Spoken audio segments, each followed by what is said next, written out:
Thank you, John and IPAM for, and I guess the NSF funding for IPAM, for this chance to talk with you. And let me say at the beginning what I'm hoping to get out of this, and that is some sort of dialogue about how we can remediate some of the issues with the experiments that we've got, and we're very optimistic that machine learning is going to be the way forward. But exactly how that happens and the details seem to matter a lot. So I was very much looking forward to coming to this meeting to learn about those those methods. Okay, so I've listed my collaborators. At the beginning, I forgot to do it at the end, but let me make sure I emphasize that this is most of the experimental work I'm talking about here is by Anna Susanna and Longlong Wu, who have been postdocs with me at Brookhaven. And we work hand in hand with Ross and Wansuk at the 34 IDC beamline at Argonne in order to develop these methods. And I think, I wasn't here yesterday, but I think Ross covered some of the issues that we're seeing on the experimental front there already. And so I'm going to add to that list here. And the characters that are helping me do that are Brookhaven has a computational science initiative, which is an initiative to try to interface the experimental programs with the computational programs, and I believe Argonne has a similar kind of thing.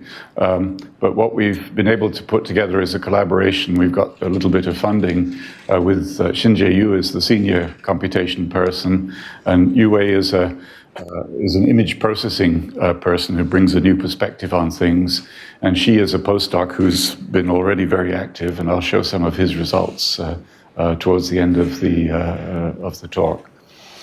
Okay, so what I'll cover, since we've had 2 or 3 talks already about BCDI and coherence, I'll be fairly brief on the first 2 topics. I changed the title to put barium titanate in here, but I then decided not to show barium titanate, and I forgot to change the title, the outline back. So instead of this, I'll be talking about niobium, palladium nanoparticles that we've measured at the beamline, and it shows mainly some of the opportunities that we have with BCDI that you've seen from several of the other speakers earlier. And the key message is that we need the Bragg because we are really interested in looking at defects through the strain variable, and that appears as a fully complex image. So when we come to do machine learning, when we started, we didn't have access to complex arithmetic in the GPU hardware that was available. But this we've actually been able to get around that, and I'll show you some of those results towards the end. And then I'll spend some time looking at the outlook and hopefully wrap up in time to have a good discussion. Okay, so this is a summary picture. It's a form of powder diffraction where the beam hits a sample containing many grains of crystal, and those grains all give diffraction patterns in a circle, which is the Bragg peak of those grains. And if you zoom in on the circle, depending on the exact angle of the sample, the grains turn on and off. But importantly, instead of just seeing a simple spot for each of the grains, because the beam is coherent, you see fringes on the spot. And those fringes are telling you about the shape of the crystal, firstly. And then if you look more closely, it's telling you about all of the strains and all of the defects inside those crystals. So the art of doing good experiments is to find a way to get isolated single diffraction patterns without too much pain. You don't want to spend all day searching for a peak. And so getting the right concentration of samples to be able to do the experiment is one of the things that we've been learning how to do. Anyway, once you get one of these diffraction patterns, you measure its fringes by doing a rocking curve. It develops this 2D pattern into a 3-dimensional pattern, and that 3-dimensional pattern is the Fourier transform of the complex image of the sample where the amplitude of the image is roughly the density of the material, and the phase of the image is the local displacement that tells you about the strain. Okay, so we've seen this kind of picture several times already during the meeting. This shows our methods that we've been using since, if you look back to the earliest references, it's been quite a few years since FINUP developed these methods for working with optical diffraction patterns. But basically, it's a way, indirect way of solving the phase problem, because the, I'm getting a, here we go, there. Because this, we know that if we know the sample, we know that its Fourier transform is the diffraction pattern, but we only see the amplitude of that diffraction pattern in the experiments, and the phase is missing, which is why it's a phase problem. And the reversing that Fourier transform is not possible. So you have to go indirectly through a sequence of projection steps, where you can make an iterative approximation where you can update the amplitudes with an external measurement on every cycle. You can come back into real space with an inverse Fourier transform, and then you have to make some modification to the real space, otherwise you just go backwards. And that modification to the real space, in the early days we were using phase constraints, which were a little bit painful, but they did work. And with the help of our Berkeley colleagues, we came to realize that actually the support was actually the key to this. And so one of the big advances in the phasing algorithms up to date was the development by Stefano of the shrink wrap approach, which allows you to define the support around the image itself and control it in a way that allows you to reduce the volume, reduce the number of degrees of freedom in the image to the very minimum, which is a tightly fitting support around the object. And that acts greatly to lead to the convergence of this method. And in one of Stefano's papers, we've got this very nice picture where it's we're looking for a solution of a real space constraint and a modulus constraint, which represents the diffraction pattern. And the way to get there is to make a set of projections which converge on this solution, so long as there aren't local minima. And the local minima are actually the thing that holds us up most of the time with when this does not work. And the choice of projection, there's a number of good choices. We've heard from, I think Tim was using the RAR method, and the one that we mostly use is the HIO combined with the ER. And so we switch algorithms between those two, and that seems to be a good strategy for avoiding too much of the local minimum problem.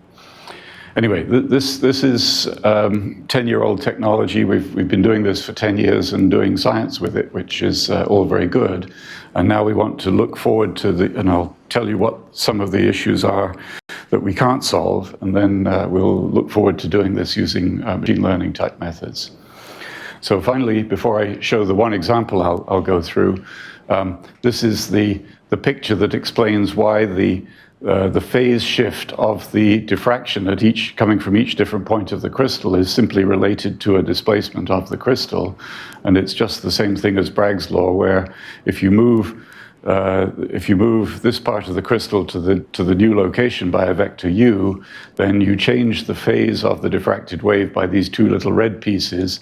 And if you add them together, you get that it just equals the q vector, the momentum transfer of the experiment for the Bragg peak that you're using, projected onto that displacement. So you get a projection of the displacement in your phase signal.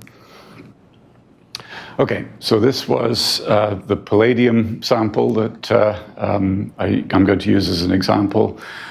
We worked in collaboration with Frank Sung at Boston College, who had a very good way of growing octahedral shaped crystals, and they're nice big fat crystals about 250 nanometers in size. and they give it a good strong signal in the experiment. And when we image them using our standard methods, we notice that occasionally we get a reverse of phase in the middle of one of the facets, and we were curious what that was due to. I'm not sure if other speakers have said this clearly, but the way when we're looking at nanocrystals, which is a big part of the work we're doing, we always plot them as these isosurface pictures, where we're basically saying that there's a certain level of the density that we make as a threshold, and then we show the shape of the crystal at that contour level, and then we color it with the phase.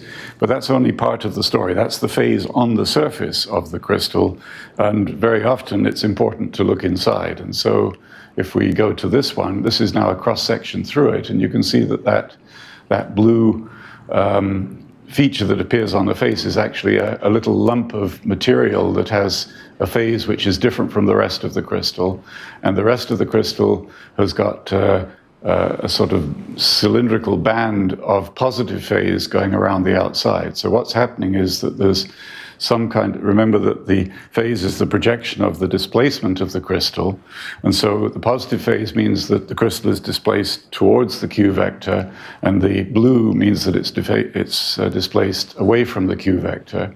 And so what we have are these little cylindrical pattern of circular displacements of the crystal, causing the outside to move forward and the inside to move inwards.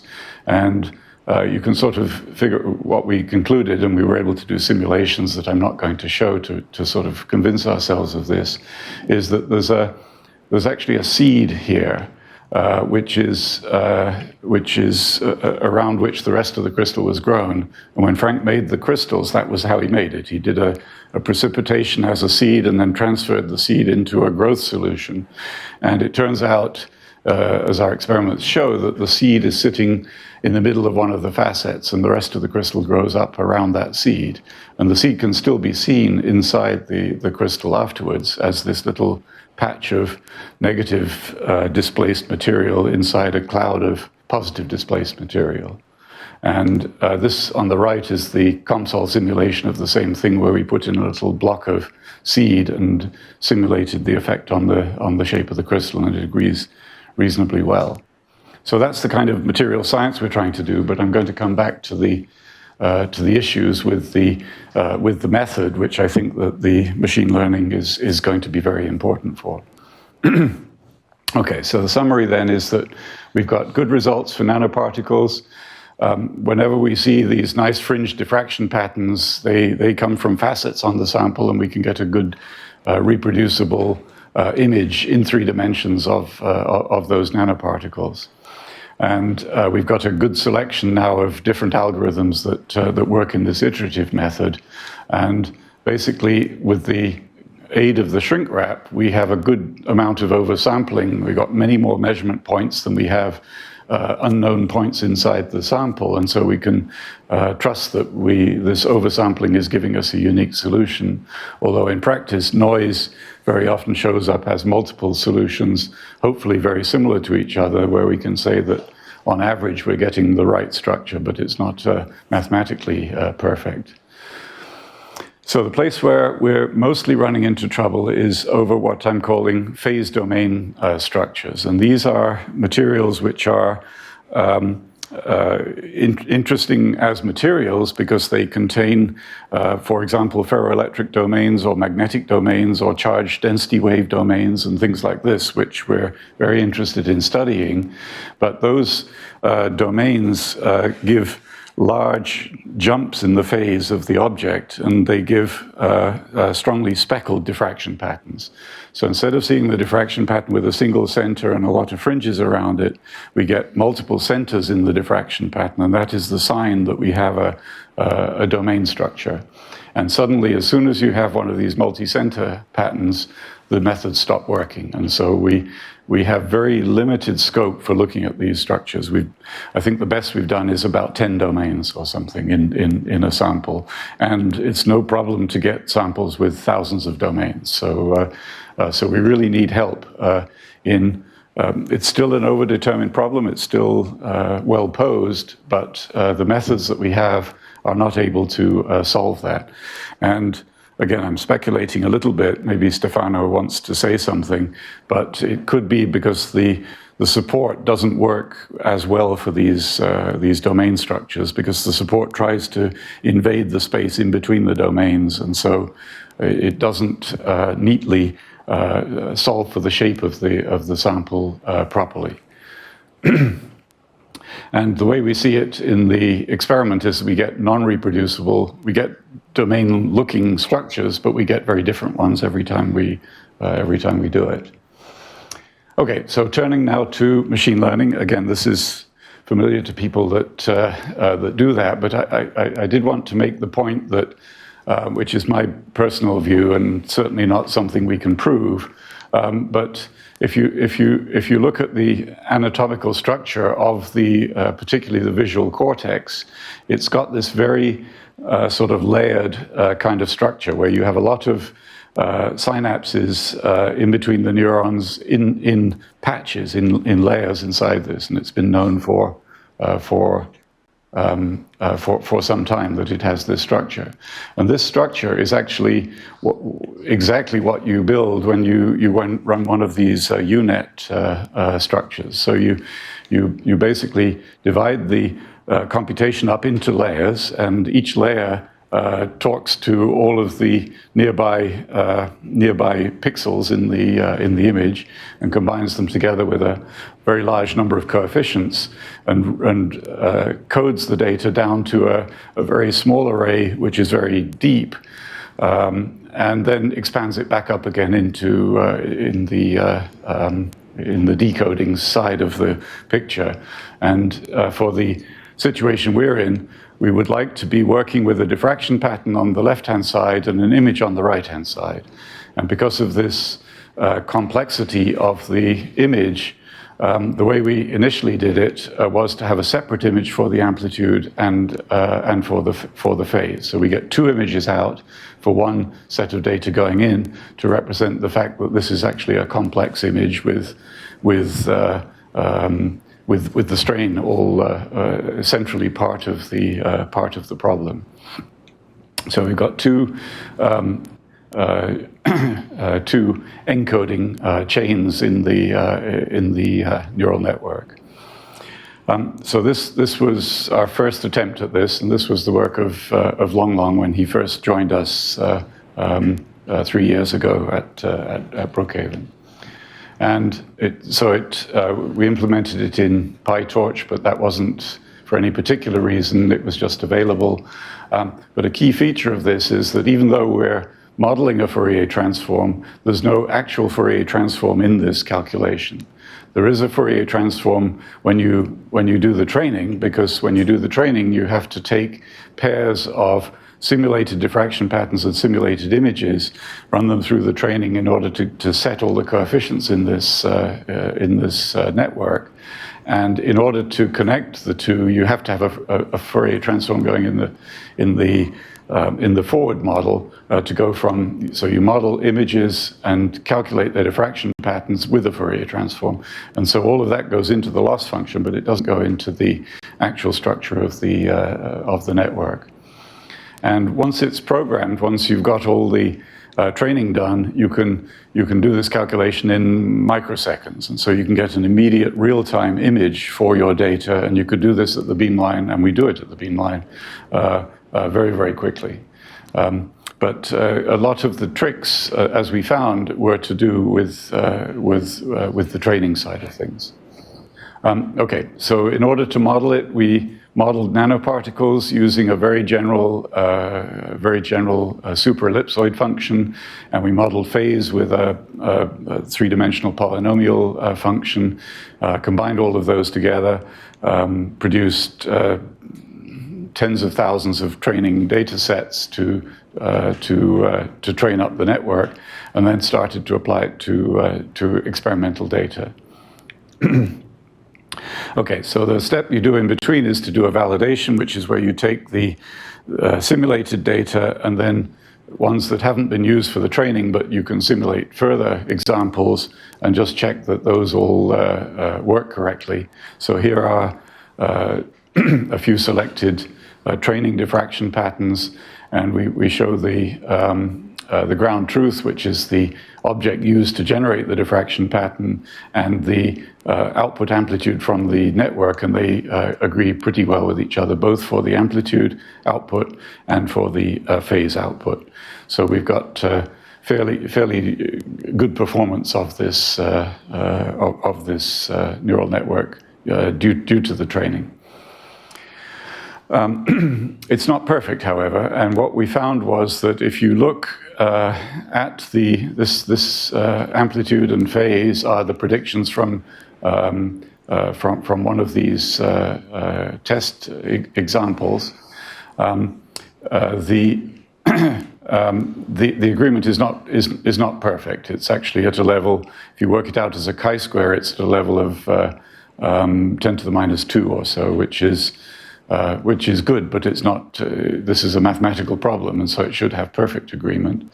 And what we found is that if you then do iterative, then you can get the chi-square to go down to 0, and so we can use the machine learning as a seed to an iterative calculation. But of course, then you've got all the original problems you had with the iterative method at the beginning.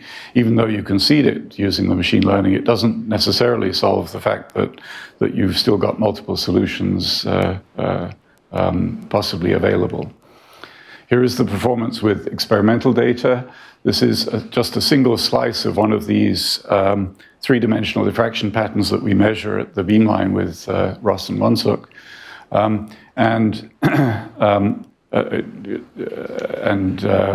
We've chosen one that's fairly asymmetric, and so has got a fairly strong phase component to the image. And the image comes out. This is the amplitude. This is the phase. It comes out, well, since it's experimental data, you don't know if it's right or wrong. It gives a reasonably good chi-square, 10 to the minus 2 or so, but you then use that to seed the algorithm and drive it further. And it turns out that the most valuable part of this initial image that you get is just simply the support. So you take this machine-learned image, threshold it, and you get this is all done in 2 dimensions. You get a support down here. You then use that support and then random numbers to start an iterative calculation, and it works correctly and gives you a very good agreement with the data for the iterative method. But we're still doing in the last step. We're still doing the iterative method. Okay, so the next thing we did was to generalize this to 3 dimensions. It just took a little bit more computer resources to be able to do it, but we can now take 3-dimensional diffraction patterns as input and get a 3-dimensional image coming out. We're still doing this splitting into an amplitude channel and a phase channel, and then combining them together to get a complex image coming out at the end. Basically, I'll go through the details, but basically it works just the same as the 2-dimensional case. So this is the validation. We've got ground truth 3-dimensional images here, shown as the isosurface colored by the phase, and the output resembles these quite well, and we're getting chi-squares at 10 to the minus 2, just like before. I've put in the details of the loss function, because this was one of the tricks that we learned that helped improve the performance a little bit, and that was we use this loss function for the training. So we have to have a quality index, which is a chi-square on the amplitude part of the image, plus a quantity for the phase part of the image, because those are separate channels. And then we also need some measure of the agreement on the data. And we chose to use an L1 version, which is a Pearson, well, 1 minus a Pearson, so it goes to 0, correlation coefficient for the intensity. So we're basically combining with different weights these 3 components into the loss function, which is then used for the training of the of the network. But to our surprise, and again, this wasn't a surprise to some of the computational people, but we found that the training was actually not all that essential to the thing working. We can train in an unsupervised way from the data itself, and we can just feed the data into this UNet structure and just run it round a few times, well, a few hundred times, and derive all the training weights for the network coefficients in a completely unsupervised way. And there we don't even have any training data to put into the loss function. So all we can do is just put in the chi-squared for the data. That's the agreement of the calculation on that particular round of machine learning with the data put in, and here it actually was interesting to put it in both as a chi-squared and L2 kind of measure of the difference between the data and the calculated diffraction pattern, and the L1 version as well. And we found that it was better. We came up with a scheme where we would start off the cycling with the L1 norm, and we found that would get us close to the right answer, and then we would trade off this weighting factor, the beta 2 for a beta 1. So we decreased the Pearson contribution to the loss function and replaced it with the chi-squared progressively as we went through the cycles, and that seemed to give the best performance. But again, we haven't spent time trying to sort of optimize that. Okay, so here's a comparison between pre-trained using using a model nanoparticle somewhat resembling the kind of thing we're looking for, and an untrained one. This is on validation data, so this is not experimental data. And you can see that both of them give basically the same image. And if you look at the convergence, this is the number of times we recycle the machine learning calculation. The trained one converges faster, but the untrained one does catch up, and they both eventually give the same small value of the loss function at the end of the calculation.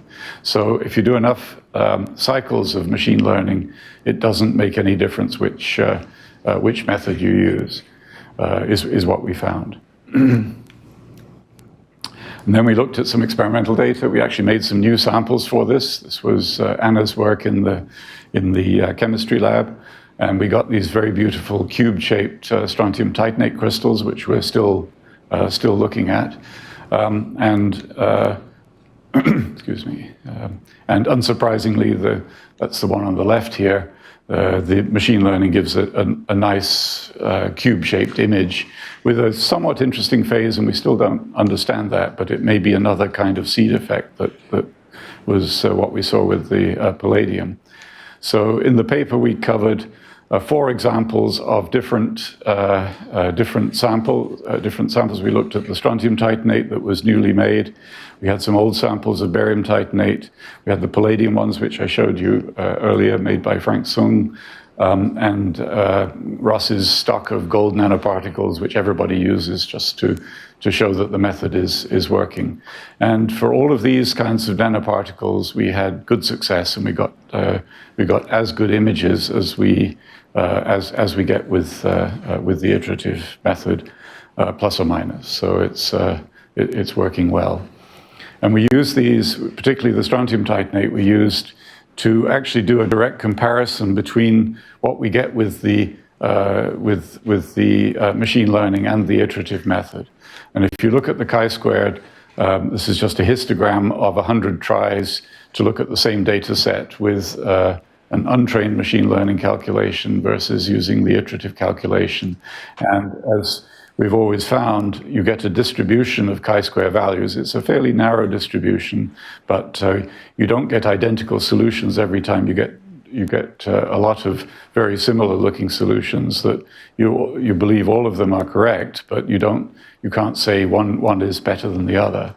But the distribution of them is slightly narrower with the machine learning than it is with the iterative.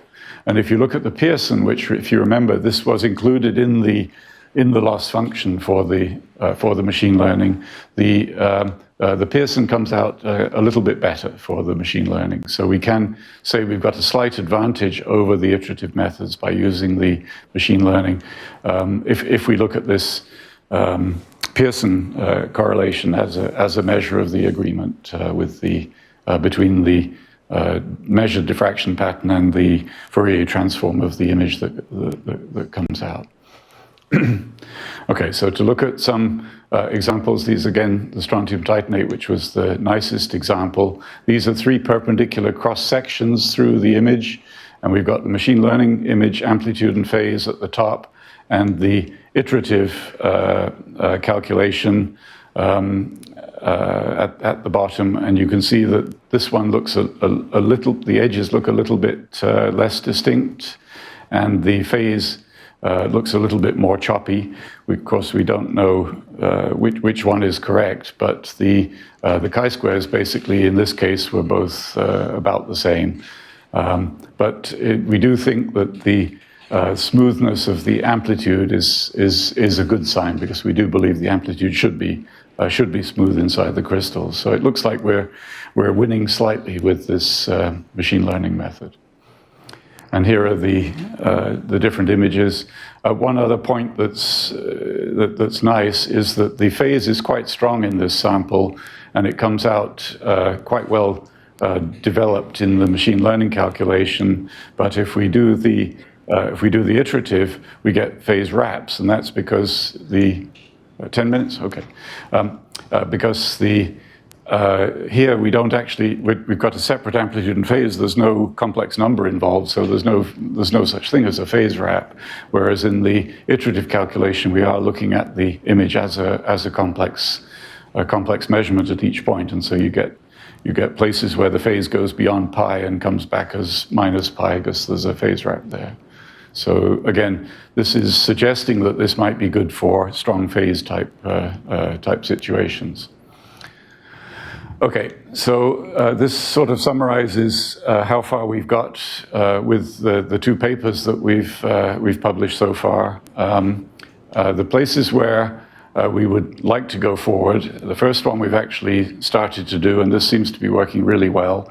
We've managed to put complex numbers into the PyTorch system, so we can keep the real and imaginary parts of the image together, and so that is now working. We haven't tested it very much yet, but I'll show you how far we've got. And the additional information could be to include additional information into the loss function that would be ways of putting in real space constraints and stuff like that. One issue that we haven't addressed yet but need to is that we're quite vulnerable to getting twin images with the machine learning, and FENUP invented a very nice way of getting rid of the twins early on in the iterative method, and we need to come up with something for doing that with the machine learning. Otherwise, you tend to get a mixture of the object and its twin, which is not a good solution to the phase problem. Okay. So the 2 sort of big red areas that I think we need to look at most strongly are this need for, because we have a real need for this, to look at the phase domain structures. And then the second one, which is related, is the situation where you've got a large sample and a small beam, and you cut out a region of your sample with the beam, and you would like to be able to look at the diffraction pattern from that situation. And this is one that we've sort of avoided by looking at nanoparticles, but it's something that is actually very important that we take a look at. And we have made a little bit of progress on that, so I'm going to show you in the remaining 9 minutes that we have left. Okay, there we go. Okay, so this is a sort of summary picture of this phase domain problem. What you can imagine a large sample, and you cut out with a beam given by this red circle a few of these domains. What you see is the Fourier transform, and it looks a lot the same. You get, in fact, you can show that the number of domains in your, if they're with some assumptions, that the number of domains is equal to the number of speckles that you get in the diffraction pattern. So the diffraction pattern looks like speckles. The real space object is a set of phase domains that that are laid out in space, and you want to know where they are and how big they are. So the envelope of the beam is the Fourier transform, or the reciprocal of the size of the speckles, and the size of the domains is the reciprocal of the size of the speckled ball that you get in 3 dimensions. And so you can sort of estimate the number of domains quite well and the distribution of domains quite well just by looking at the speckle pattern. But what we really want to do is to be able to invert this and get a real image. Okay, so we did an experiment at the European XFEL, and it's a long story that I won't go into why we were using an XFEL. But what we did was we focused a coherent beam onto one of these lanthanum strontium cuprate thin film samples that we have, and these have got a lot of very small domains due to the epitaxy of the thin film with the strontium titanate substrate, strontium aluminate substrate underneath those. And so we went to one of the Bragg peaks of this film and measured single-shot diffraction patterns, and we were able to get a few photons per shot without damaging the sample, and so we could do repeated measurements.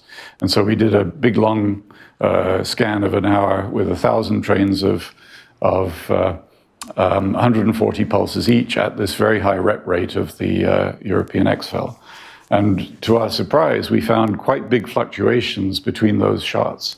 And after a lot of thought, we've concluded that the fluctuations are almost certainly beam position fluctuations, but we haven't proved that yet. It could be wavefront fluctuations. The beam is, Margaret is nodding, but you see this a lot in high harmonic generation. Each shot has a different wavefront, and so there is the possibility that the XFEL is producing a different wavefront on each shot.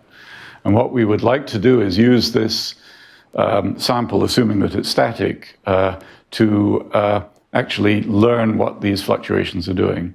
So the first thing we learned is that the 140 pulses within each pulse train coming at the megahertz, those were much more similar to each other than between the trains. So we got a bigger change of the diffraction patterns between the trains than we got within the train. And what we did was we took averages of about, each train was different, and we had to come up with some somewhat arbitrary criteria for selecting them, but we were able to cluster the diffraction patterns into these examples here. And depending on how you do it, you get anywhere from 8, as I've shown here, to about 30 or so different diffraction patterns. And if you stare at these, you can see that they're all a little bit different from each other. And if you run the correlations on them, you can see that they do cluster together. You get some that are the same and they're very different from their neighbors, and others that are the same here, and another group over here that's the same. So they're sort of related, and it shows that the diffraction pattern is repeating itself, which suggests that it's due to a beam fluctuation. And we think it's a beam position fluctuation, but it could be a wavefront fluctuation. Okay, so to go forward with machine learning, we can estimate the size of the beam because it's the inverse of the size of the speckle, and it's about 1.5 microns. This is all done in detector coordinates, and we don't bother with any coordinate transformation yet, but we can always convert it into the actual coordinate system of the sample later on if we wish. The domain size is given by the reciprocal of the envelope of the speckle. So you get the speckled ball with an envelope like this, and that one tells you that I'm giving the sideways dimension here, but the domain size is about 70 nanometers or so. And just dividing those two numbers, you can see that there's about 20 or 30 domains in one dimension. Across, that's the number of speckles, and therefore is the number of domains in the sample. So you can then calculate a forward model. You can simulate all this, and so I've done that here with colors representing the phase of all the domains, and I've put them on a grid for simplicity. And you can calculate the Fourier transform, and it somewhat resembles the diffraction patterns that we're getting. And in the last minute, I'm going to show 3 months of work by Xi that has really advanced this considerably using the machine learning method. And this is very preliminary and very and going to be superseded as we move forward. But I wanted to pass on how far we've been able to get with this. So if you train the network on simulated diffraction patterns like this, 50,000 of them, I think, in 2 dimensions, and then you feed the real data into that simulation. And so this is the real data. If you only use the training model without any unsupervised learning, it doesn't work very well. You get quite bad chi-squares and nice-looking images, but they don't agree very well with the data. If you proceed to use the data that's fed into the calculation to continue the training, you get a much better-looking agreement with the data. Chi-square gets much better. The image doesn't quite look right, but if you sorry, this is. Yeah, that's not what I said. This is when you train on the different diffraction patterns that we have, but without any model, then it doesn't work. If you do what I did say, and that is continue the training, you get a much better chi-square, and it starts to work quite well, and you get a reasonable-looking sort of domain structure with reasonable-looking block-like phases, and very good agreement between the diffraction pattern put in and the data. And the calculation. Okay, so we can look at maybe I should skip this for Ross's benefit. Okay, it's relatively noise immune and it's relatively reproducible, which is good. But if you give it 3 of those different input data sets, then you can see that the 3 images somewhat resemble each other. You've got a sort of hotspot in the image which sort of moves around, suggesting that it's a beam fluctuation. And all of them give quite good agreement between the calculated diffraction pattern, the Fourier transform of this amplitude and phase, and the input data. Okay, sorry to rush at the end, but anyway, that's what I wanted to say. So we're starting to make progress, and this is new ground for machine learning on this problem of domain structures defined by the beam hitting the sample. And I think this is well, we're going to put together a paper on that and keep moving forward. So thank you for listening, and I really look forward to some questions.